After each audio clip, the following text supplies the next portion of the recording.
Ciao. But you do the same thing over again.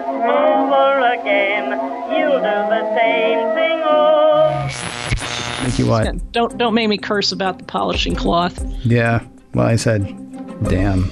But that might have been while people couldn't hear it. Now people can hear. People can hear me cursing, and Shelly Brisbin, host of Parallel, talking about cursing but not doing it.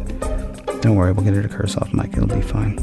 Relay.fm/parallel is where you can find that show. Thank you. By tomorrow, I think I'll have it.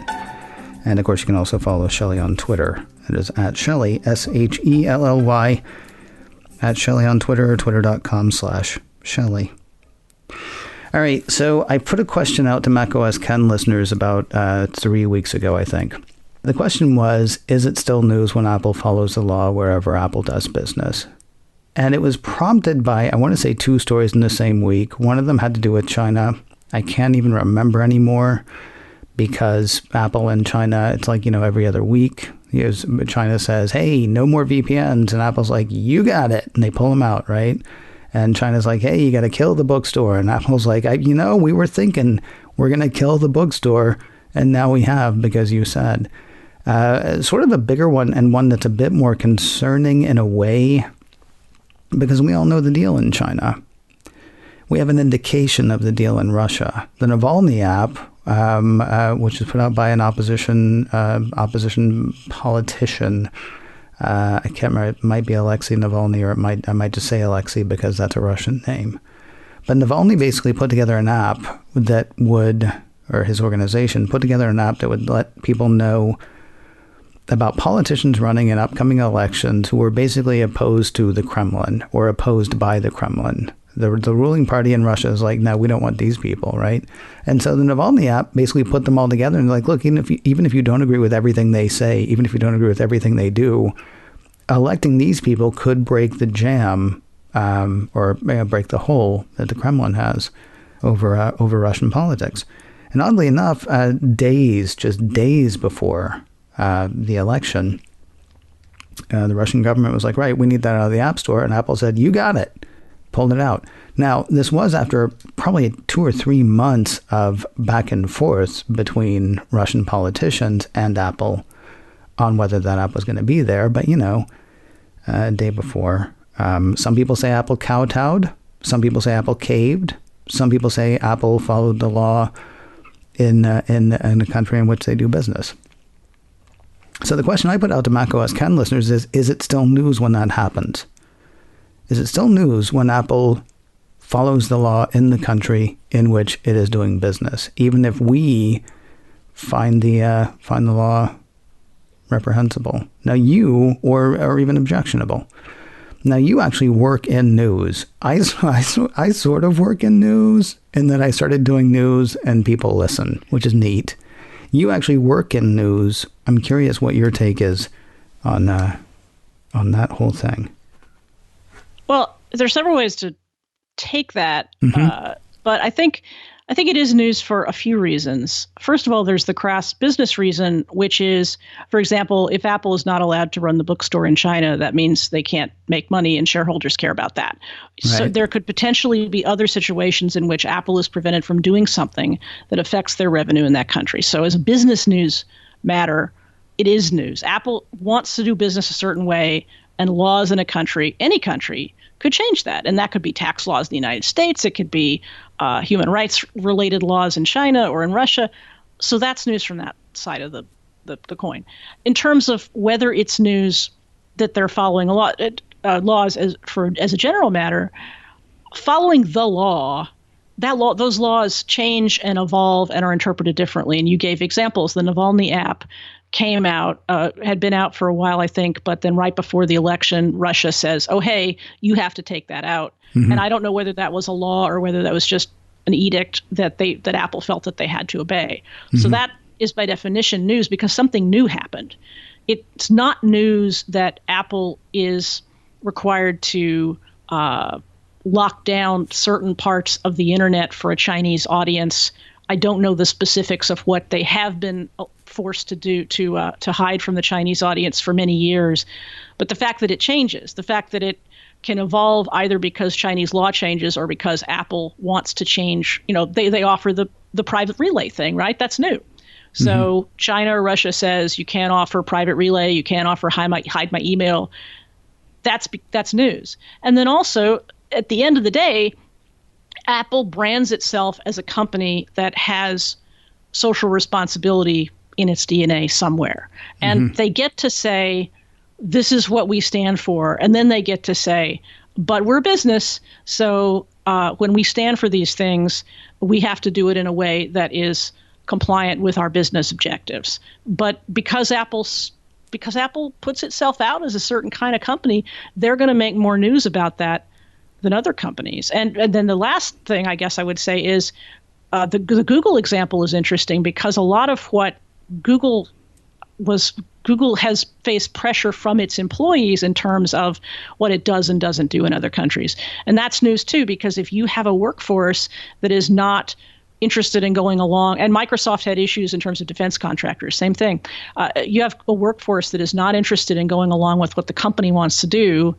That workforce is either going to get restive and they're going to leave, or they're going to be made to do what they're told to do. And that is news in the same way that any sort of labor relations issues are news. So as a reporter, that absolutely feels like news because all of that changes the way Apple operates. It changes the way we perceive Apple given the branding that they want to apply to what they're doing. So it totally feels like news. I mean, do we need a reminder every single week that Apple is still forced to restrict the way it operates in China if it's the same thing every week? Perhaps not, but there's still a lot of news happening.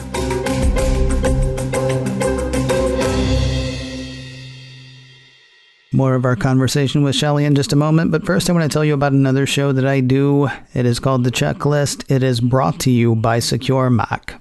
Every week we talk about computer security issues. Sometimes it's big news of the day, sometimes it's how-tos or how-to-nots. Really, every story that we bring, we try to bring with a call to action. There is a bad thing happening. Here is what you can do to avoid it. There is a bad thing you've done. Here is what you can do to fix it. Not a bad thing you've done, but you get the idea. Show's been going for about 5 years now, and if you have not listened to it yet, I really wish you would. And I wish you would tell friends about the show as well. What we're trying to do is help. Give it a listen. See what you think. The show is called The Checklist. It is brought to you by Secure Mac. You can find it wherever you find podcasts or go straight to the source, by which I mean the show's site, securemac.com/checklist.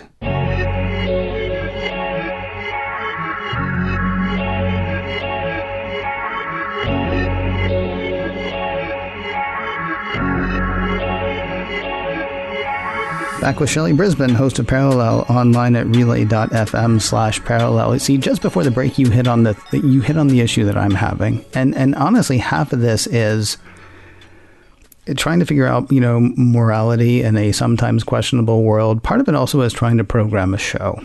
For me, this is a thing that happens, and the problem that I have is I want to sometimes, I don't want to say moralize, but I would kind of like to be able to comment on it. At the same time, water is still wet today.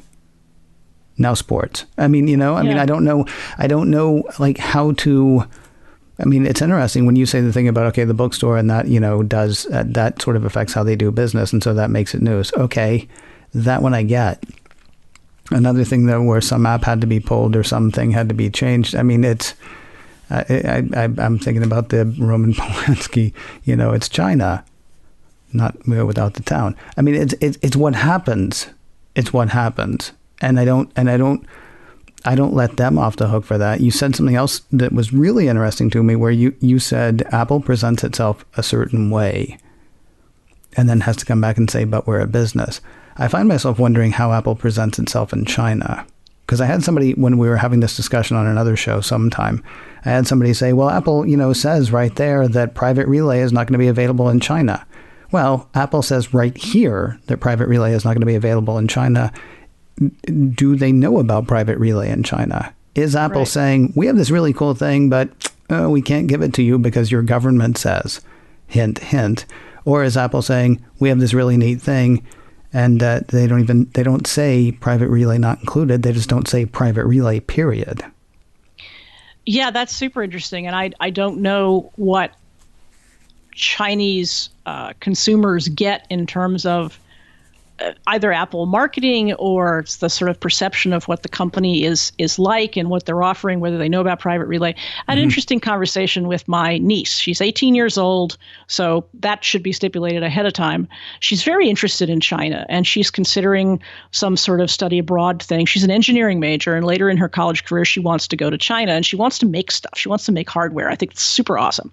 And she said an interesting thing, though. I said, what is it about? Because her parents are sort of scared, and, that's a long way away, and the government is, what's that going to be like for a young person? And she said, well, I think people in China don't know much about what's going on in the United States, and neither do we in the United States know what's going on over there. And I want to know what's going on over there. And she just had this level of curiosity, and she sort of turned it around. Instead of, we need to open up that Great Wall and we need to share information and knowledge and all the things that we have in the United States and freedom and human rights and all those things that are wonderful and that we value as Americans. But she kind of wanted the reverse. She wanted something from inside China to be able to get out so that we could understand what's going on over there. And like I say, she's an 18-year-old kid. I don't know if she'll ever have the opportunity to get on the other side of that and to make that happen. But it was just a really interesting perspective for me. I'm a huge fan of that. I mean, she'll never, and this is no offense to her, she'll never have the exact experience because I'm guessing, never met her, but she's not Chinese. No. Yeah, okay. So, I mean, she's always going to be, just by virtue of the fact that she is from elsewhere, she's never going to have that exact experience, but I love the fact that she wants to. Yeah, that's kind of incredible. And yeah, I don't know. It goes back to the same thing, and I don't even know how it would find out what is being presented. I mean, I guess I could go to Google Translate and then go to a couple of the Apple websites and actually read what is being presented there. I went on this jag a few months ago now about Apple just needs to stop saying that privacy is a fundamental human right because they keep doing business in China. And everybody was like, well, that they keep saying it, though, than the Chinese people. I'm like, I don't think they're saying that to the Chinese people. Exactly. I find it very hard to believe that they're saying that to the Chinese people because I think suddenly they would find an amazing work slowdown in iPhone City. Not because people are turning against Apple, but because the Chinese government is telling people to turn against Apple. But I don't know. I mean, there's so much I don't know. Yep. I thought you were going to say something else. Oh, sorry. I should say something interesting, shouldn't I? You can if you want to. It's fine. I only try that like every 2 or 3 shows. So it's not on you to be interesting. One of us will hit on something this week.